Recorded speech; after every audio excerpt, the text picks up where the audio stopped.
Soy Nerea Loizaga, gerente de Arguía Fundació, entidad sin ánimo de lucro que nace en 1990 de la mano de los padres trinitarios de Algorta, con la misión de atender a la demanda social y acompañar a las personas con trastorno mental grave y a su entorno afectivo a mejorar su imagen pública y su calidad de vida. Nuestros recursos, pisos tutelados, un hospital de día, club social y residencias, están orientados desde el modelo de calidad de vida y responden a las diversas situaciones de necesidad que puede atravesar una persona.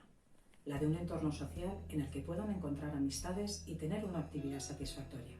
La de vivienda, disfrutar del ocio y ocupar el tiempo en un entorno protegido. Todo ello en coordinación con el resto de la red asistencial sociosanitaria, compartiendo conocimiento y garantizando la continuidad del apoyo a lo largo de la vida. Además, más allá de considerar a la persona usuaria como un ente aislado, ponemos atención en su dimensión social de ciudadana de pleno derecho, que participa activamente en la sociedad. Soy persona antes que enfermo. Lo que dice la sociedad de nosotros no es adecuado. Ven y conócenos.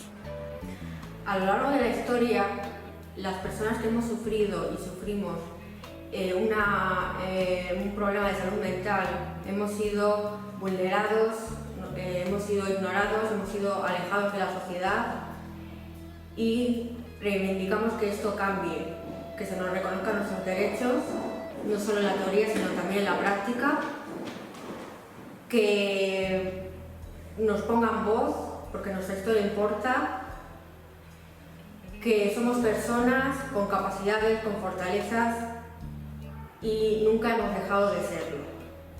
O sea, nos juntamos y el voluntariado, o el voluntario, perdón, forma parte de ese grupo de gente que hace una actividad que ellos deciden.